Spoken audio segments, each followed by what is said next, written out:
Hi everybody, and welcome back to the Goodie Pantry. Today we're going to be making a classic white loaf. This is great for sandwiches, toast, and it's only 4 ingredients, and it's so easy to make. There's your ingredients on the screen. Before we jump in, don't forget, like and subscribe, hit the bell icon, and here we go. So there we go, as I said, it's 4 ingredients, that's our 4. So there's our bread flour, this is our yeast, then we've got the salt, and we've got the 340 millilitres of water. So first things first, so we're going to get our bread flour into our bowl. So I'm using a stand mixer. You can do this by hand, just follow the same steps but by hand. So we're mixing our salt in next, and we're going to give that a good stir and make sure you get the salt incorporated into the flour.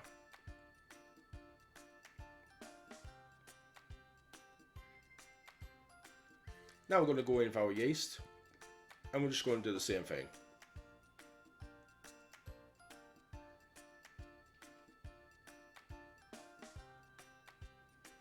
Once you've given that a good stir, then you want to set your mixer away, and we're going to start now with the water. Okay, so I'm going to zoom the camera out just so you can see this a bit better. So what you're going to do with your water, you want to just add it gradually. Don't throw the water in all one go, because it really will struggle for the dough to come together. So it's best off to do it bit by bit.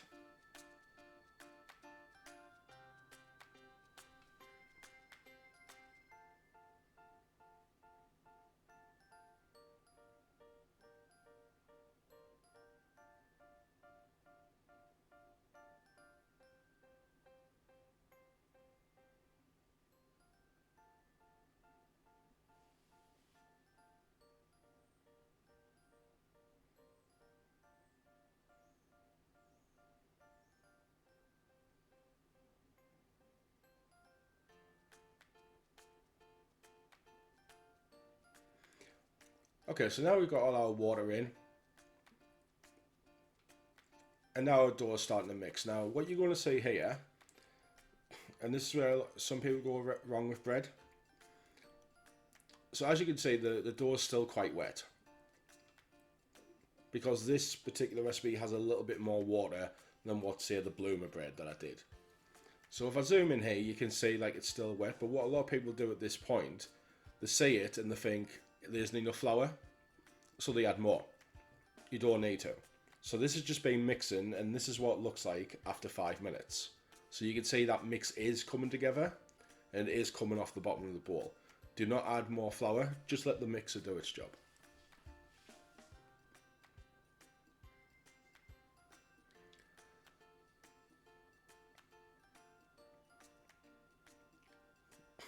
And here's what it looks like after it's been on for the 10 minutes. Now, as you can see, it's formed the dough, it's clean off the bowl, and it's just mixing and kneading. And this is what you want. So remember, don't panic at first, just let the mixer do the job. So here's our bread now, and so what I'm going to do, I'm going to cover this with a damp cloth. Now I'm going to put this in my oven, and I always set my oven on a preheat of 30 degrees.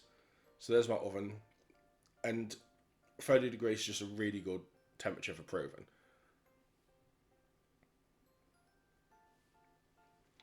So that's been in there for 1 hour, and after the hour, there's how it looks. Now, as you can see, that's more than doubled in size. So what we're going to do now, we're just going to get a bit of flour and dust the surface of the bench. Once you've done that, you're going to get your dough and tip it out onto your surface. Then you're going to do what I'm doing here. Just move around and prod it with your fingers. You want to knock all the air out of the dough.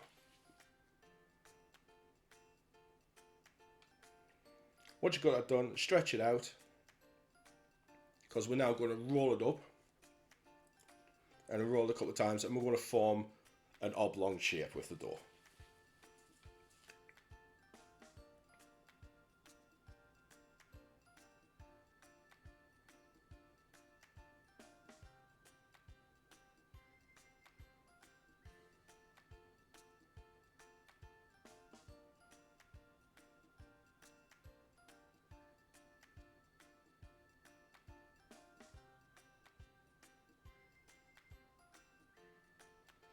Now it's done, so I've got my loaf tin here. This is a £2 loaf tin. So I've greased it up, so I'm just going to transfer the dough in. Give it a gentle prod along, but it'll pretty much, when it proves the second time, it will match the size of your tin. So that's going to get covered again now with the damp cloth. And that's going to go back into my oven for 40 minutes. After the 40 minutes, I'm going to take it out because I'm going to set my oven now to 220 degrees. So the last 10 minutes will just prove here on the bench. So here it is after the last 10 minutes on the bench. And you can see how nice that's come up. So what I'm going to do now, these next parts are optional. You can just go straight in and bake. But I'm going to dust it with some flour. And then I'm going to score some lines in the top of the bread.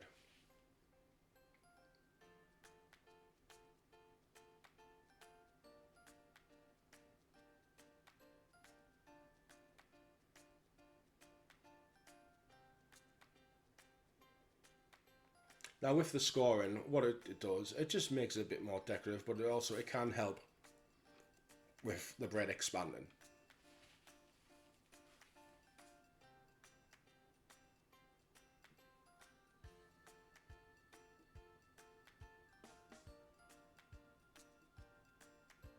So now that's done, that's going in the oven now at 220 degrees or 200 fan for 15 minutes. And then after 15 minutes, I'm going to turn it down to 180 for the last 20 minutes. And once that's done, there it is. And this is how I took it out. So as soon as you take it out, you want to get it straight out that tin and straight onto your curling rack, because if you leave it in the tin, it will sweat and go soggy. But that's how it looks after it's had its time in the oven. Now you can see all the way around how nice and well cooked that is. And it's just a really nice loaf of bread. So I've left this now for about 20 minutes and it's now cooled down. So I'm going to slice some of it up. Now you can see that I like the flour tops on, but if you don't like that part's optional. We're going to slice it up here and you can see just how light and fluffy that bread is.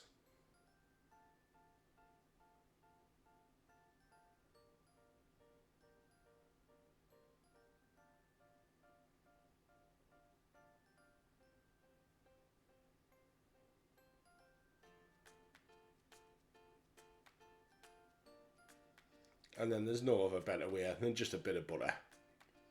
Best butter on your bread to give it a taste.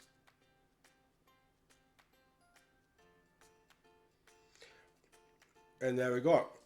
Thanks for watching, guys. I hope you enjoyed this one. Don't forget to like and subscribe and click the bell icon. Give this one a go. Honestly, homemade bread is just the best. Give it a go. Let me know how you got on. Don't forget, like and subscribe, and I will catch you at the next one. Thanks for watching.